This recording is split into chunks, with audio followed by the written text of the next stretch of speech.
Quiero hablar de frente a la sociedad mexicana y decirles que ejercer un derecho nunca puede ser corrupción. El presidente López Obrador ha tomado una tragedia familiar para mentir, lastimar y lucrar políticamente con ella. Hasta en la guerra, esa que él ha establecido contra sus críticos, hay códigos.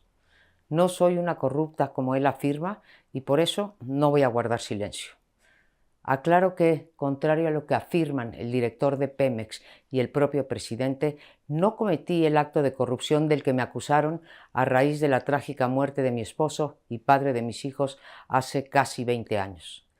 La acusación en mi contra se basa en un dicho que el presidente expone en su libro Gracias y que ha repetido una y otra vez en su conferencia matutina en los últimos días. La señora Casar, y cito textualmente, se entrevistó con el procurador Bernardo Batis para pedirle que cambiara el acta, modificándolo de suicidio por accidente, porque de esa manera podía cobrar el seguro y recibir de Pemex una pensión vitalicia y ayuda para la educación de sus hijos hasta que cumplieran 25 años. No fue el caso. El propio Batis ha declarado que no me conoce personalmente y que no recuerda nunca haberse reunido conmigo. Si tal cosa hubiese ocurrido, como escribe el presidente, tanto el entonces jefe de gobierno del Distrito Federal, el propio Andrés Manuel López Obrador, como su procurador, debieron haberme denunciado o al menos haberse negado a cometer tal ilegalidad. Despejada esa mentira, ahora ya no me acusan de haber pedido la alteración de un documento oficial, sino de cobrar la pensión de viudez. En efecto, la he cobrado desde hace 19 años y repito, ejercer un derecho no es corrupción. No hay ningún ordenamiento que establezca limitación alguna a las pensiones de viudez por la causa de fallecimiento. Lo que sí es una violación a la legalidad es acusar a una ciudadana en la mañanera en lugar de hacerlo por las vías institucionales y posteriormente publicar en el sitio oficial del gobierno documentos con información personal mía y de mis hijos que ni siquiera tienen que ver con sus acusaciones.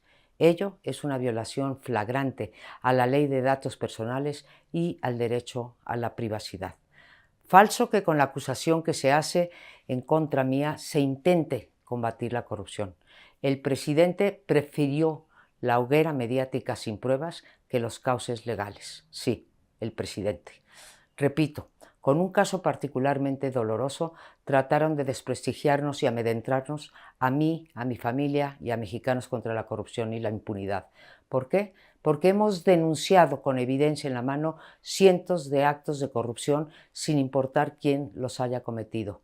Eso nos ha hecho incómodos al gobierno anterior y a este también. La conducta del presidente revela algo mucho más grave, algo que debería preocuparnos a todas las mexicanas y mexicanos, el abuso de poder y la persecución política contra quienes nos atrevemos a vigilar las acciones de los gobiernos y a ejercer la libertad de expresión, esa que ha tratado durante todo el sexenio de inhibir. Ojalá y el presidente, en lugar de dedicar su tiempo a mi persona, se lo dedicara a las 186,000 víctimas de homicidio, a los 44 periodistas asesinados, a los miles de desaparecidos, a los feminicidios, a los cientos de activistas que han pagado con su vida por haber alzado la voz y a los 297,000 muertos en exceso durante la pandemia. Quiero ser muy clara con este mensaje a la ciudadanía, pero también al presidente.